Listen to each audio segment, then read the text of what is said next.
Assalamualaikum warahmatullahi wabarakatuh. Hari ini kita akan mempelajari tentang himpunan, konsep dan juga sifat dari himpunan.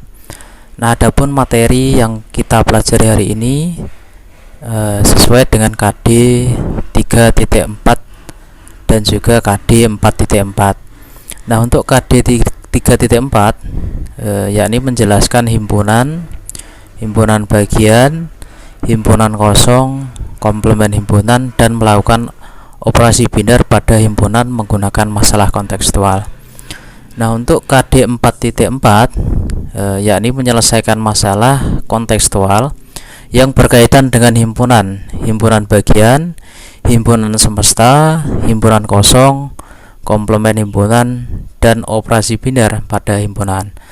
Nah, adapun untuk tujuan dari pembelajaran ini, nantinya siswa diharapkan dapat menyatakan himpunan bagian, himpunan semesta, himpunan kosong, dan juga komplement himpunan. Nah, selain itu juga siswa juga diharapkan dapat melakukan operasi himpunan dan juga operasi binder pada himpunan. Nah, selanjutnya kita masuk ke A, persepsi. Nah, pernahkah kalian berkunjung ke kebun binatang? Nah, kebanyakan sudah pernah ya.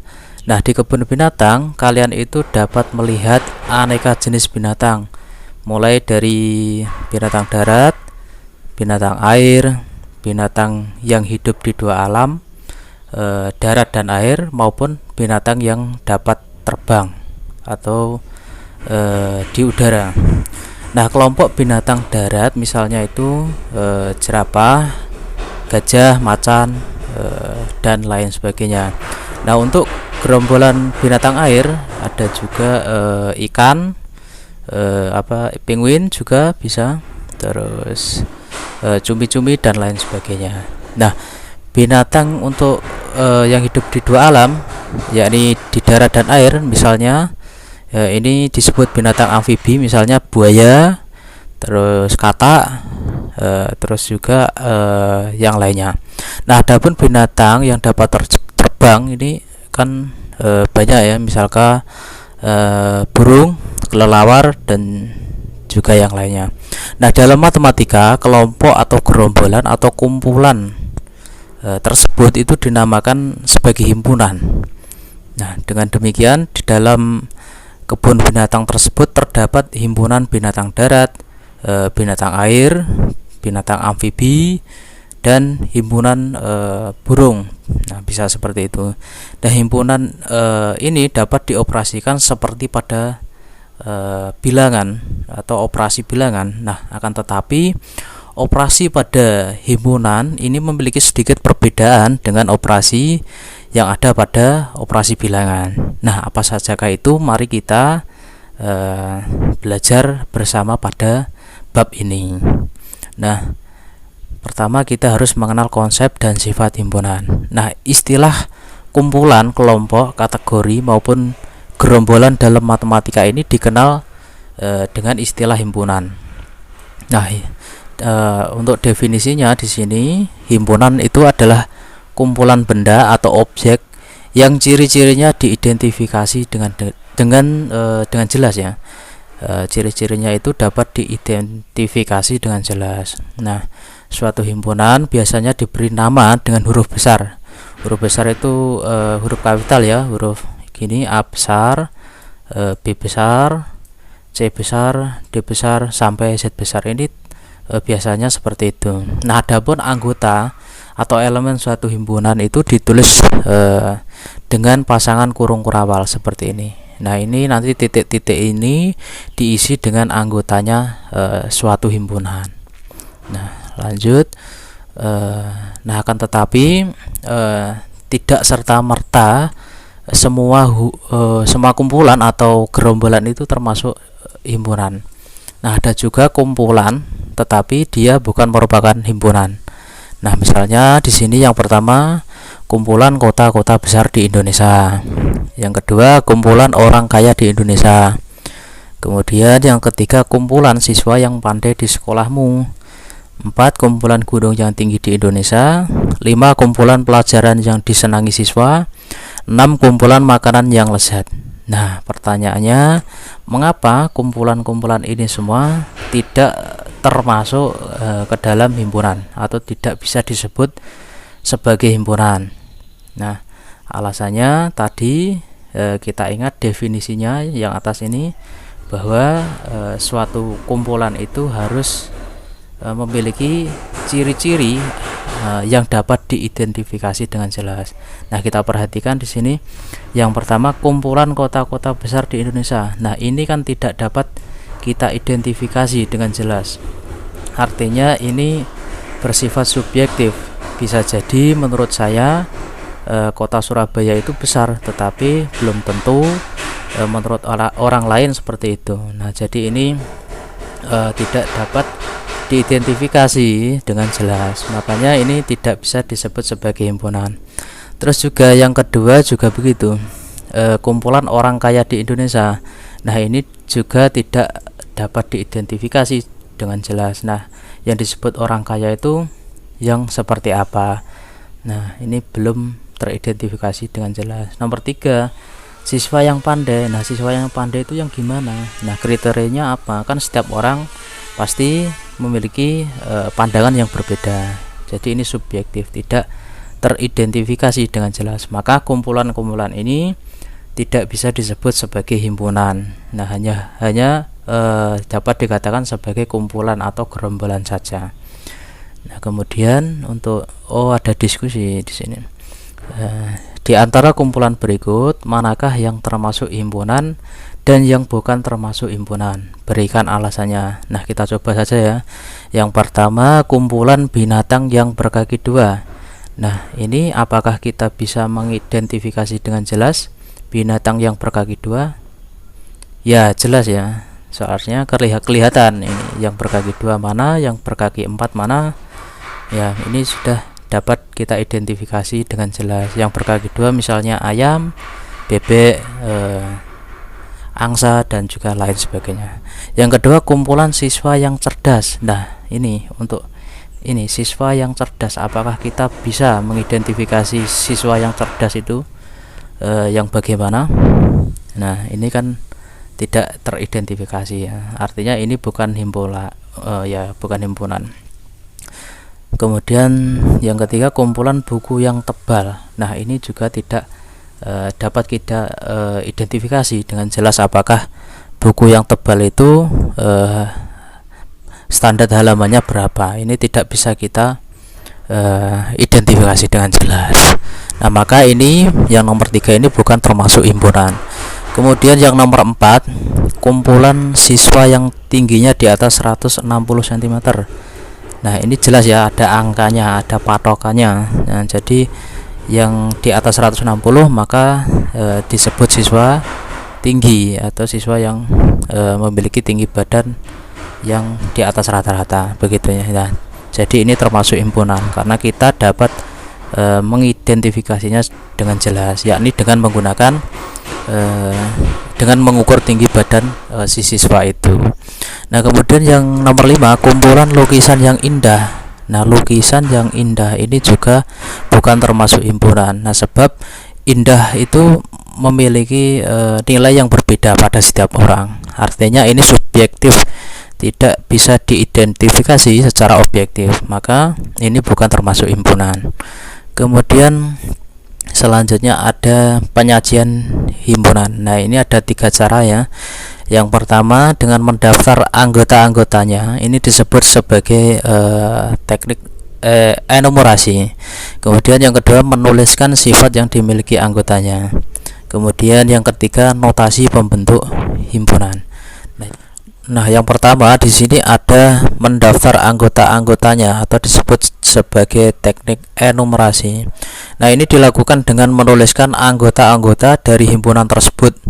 Nah, semua anggota himpunan ditulis dalam tanda kurung kurawal dan penyebutannya anggota yang satu dengan yang lain dipisahkan dengan tanda koma. Nah, contohnya seperti ini. Misalnya A itu dia suatu himpunan yang memiliki anggota kerbau, sapi, kambing, dan kuda, maka penulisannya pertama ada kurung kurawal, terus anggota yang pertama atau elemen yang pertama ini kerbau, kemudian dipisahkan dengan tanda koma, kemudian baru elemen yang kedua sapi, tanda koma, elemen yang selanjutnya tanda koma, elemen selanjutnya, dan ditutup dengan kurung kurawal. Nah, seperti itu. Kemudian ada latihan di sini. Kemudian untuk latihan yang pertama di sini ada tulislah anggota himpunan ikan. Nah, himpunan ikan itu apa? Nanti ditulis. Yang kedua tulislah anggota himpunan buah. Nah, dan seterusnya. Nah, untuk yang jawabannya yang pertama ini untuk himpunan ikan tadi. Nomor 1, misalkan ikan itu disimbolkan dengan huruf A ya. Ini simbolnya saja, terserah, bebas, bisa A, bisa B, bisa C atau yang lainnya. Yang penting huruf besar atau huruf kapital. Nah, maka A ini atau ikan tadi ya, ini kan melambangkan ikan. Ini dimisalkan seperti itu. Boleh B, boleh anu ya tadi. Sama dengan kurung kurawal, kurung buka kurawal, terus ikan mujair, ikan lele, ikan emas, ikan koi, ikan teri, dan seterusnya ya. Nah, misalkan seperti itu. Kemudian yang kedua himpunan buah. Nah, buah ini kita simbolkan dengan B, misal ya, ini misal, boleh yang lainnya, yang penting huruf besar atau huruf kapital.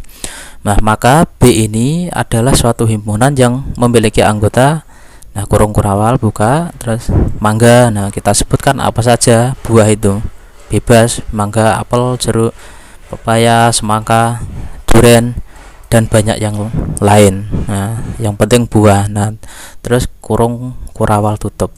Nah, seperti itu. Untuk yang nomor 3, 4, 5 silahkan dikerjakan atau dibuat latihan untuk belajar. Nah, kemudian untuk penyajian yang kedua di sini dengan menuliskan sifat yang dimiliki anggotanya. Nah, ini dilakukan dengan menyebutkan sifat yang dimiliki semua anggotanya secara umum. Misalnya terdapat anggota himpunan, yakni kerbau, sapi, kambing, dan kuda. Nah, maka himpunan yang mencakup semua elemen tersebut dapat ditulis misalkan B itu adalah suatu himpunan yang memiliki anggota himpunan hewan yang berkaki 4. Nah, kerbau, sapi, kambing, dan kuda ini berkaki 4. Nah, misalnya seperti itu. Nah, kita bisa menulisnya seperti ini cara penulisannya. Nah, kemudian penyajian himpunan yang ketiga yaitu dengan notasi pembentuk himpunan. Nah, ini dilakukan dengan menyebutkan syarat atau aturan yang harus dipenuhi oleh suatu objek agar dapat menjadi anggota himpunan yang bersangkutan. Nah, misalnya begini. Penulisan dengan notasi pembentuk himpunan dinyatakan sebagai berikut. Nah, ini. Misalnya ini ya cara bacanya ya. A itu adalah suatu himpunan yang memiliki anggota X. Nah, di mana X itu adalah anggota dari titik-titik. Nah, ini caranya. Nah, misalnya seperti ini. C itu anggotanya 2, 4, 6, 8, 10. Nah, maka kita bisa menulisnya seperti ini. Nah, cara bacanya begini. C adalah suatu himpunan yang anggotanya X. Nah, X itu nilainya kurang dari sama dengan 10. Nah, X adalah anggota dari bilangan genap. Nah, ini kan nilainya kurang dari 10 ya. Kurang dari sama dengan 10 ya maksudnya. Nah, dan juga ini adalah bilangan genap ya, begitu. Nah, kita bisa menulisnya seperti ini. Kemudian yang selanjutnya di sini ada himpunan kosong. Nah, dalam keanggotaan himpunan ada himpunan yang tidak memiliki anggota. Nah, ini disebut sebagai himpunan kosong. Nah, simbolnya seperti ini. Kurung kurawal buka. Nah, tidak ada isinya di sini ya, tidak ada isinya. Nah, atau disimbolkan seperti ini. Nah, seperti gambar ini. Nah, contohnya begini. A itu suatu himpunan yang anggotanya adalah nama hari yang diawali dengan huruf Z. Nah, apakah ada nama hari yang diawali dengan huruf Z? Nah, kan tidak ada, maka himpunan itu disebut sebagai himpunan kosong atau tidak ada ya, tidak ada anggotanya ya. Nah, A sama dengan kurung kurawal buka, tidak ada isinya, kurung tutup, atau A sama dengan seperti ini, tidak ada anggotanya, begitu ya. Nah, kemudian di sini ada himpunan semesta. Nah, Misalnya tentukan himpunan semesta yang mungkin dari A sama dengan 1357. Nah, A itu anggotanya 1357. Nah, kita diminta untuk mencari semesta atau himpunan semesta dari A ini. Nah, himpunan semesta itu perlu kita ketahui bahwa yang dapat mencangkup elemen A itu, jadi bisa lebih besar atau sama dengan A itu. Nah, di sini himpunan semesta untuk A ini yang pertama S itu disimpulkan dengan S ya, himpunan semesta itu S sama dengan 1357. Nah, ini kan sama. Nah, ini termasuk juga. Nah, kemudian S bilangan ganjil. Nah, ini semua bilangan ganjil. Nah, jadi termasuk. Jadi A ini termasuk di dalam sini atau tercakup di dalam S bilangan ganjil ini. Nah, kemudian yang ketiga S itu 1, 2, 3, 4, 5, 6, 7. Nah, ini juga begitu. A tercakup di dalam ini. Nah, tercakup di dalam ini. Nah, terus A bilangan S bilangan cacah. Nah, ini juga begitu. Jadi S ini lebih luas atau sama dengan A ini ya. Atau ya wilayahnya lebih luas semesta ini. Ya seperti itu. Yang terakhir S di sini adalah 10 bilangan asli yang pertama. Nah, 10 bilangan asli yang pertama itu ada 1, 2, 3, 4 dan seterusnya ya sampai 10, karena 10 bilangan asli yang pertama. Nah, A ini kan pasti di dalam sini, termasuk di dalam sini ya. Nah, ya ada 1, ada 3, nanti ada 5 di sini. Nah, begitu. Nah, jadi himpunan semesta itu wilayahnya lebih luas atau mencakup himpunan yang ada ini. Nah, begitu. Kemudian nah di sini ada diagram Venn. Nah, cara menyajikan himpunan itu juga bisa melalui gambar atau diagram. Nah, ini disebut sebagai diagram Venn ya. Contohnya seperti ini. Gambarlah diagram Venn dari himpunan S. Himpunan S tadi semestanya ya, ini semesta himpunan A 1, 3, 2, anggotanya 1, 3, dan 2. Kemudian himpunan B anggotanya 4, 5, 6. Nah, maka cara menjawabnya seperti ini. Nah, diagram Venn-nya seperti ini. Maka nah S ini berada pada wilayah kotak ini ya, yang paling besar ini. Nah, ini S-nya, semestanya ini. Nah, kemudian A itu lingkarannya ini, himpunan di dalam S ini. Nah, kita tulis saja A tadi 1, 2, 3. Nah, anggotanya di dalam sini. Kemudian B juga begitu, lingkaran seperti ini ya. Anggotanya berapa? 4, 5, 6. Nah, seperti itu. Nah, kemudian yang tidak termasuk anggota A dan B maka kita tulis di luar ya, 7, 8, 9. Kita tulis di luar atau masuk dalam semestanya ini 7, 8. Nah, seperti itu. Nah, begitu. Nah, demikian untuk pembelajaran kita kali ini. Cukup sekian. Semoga bisa bermanfaat. Nah, bila mengalami kesulitan bisa untuk menghubungi saya pada nomor di bawah ini. Nah, terima kasih. Saya akhiri. Assalamualaikum warahmatullahi wabarakatuh.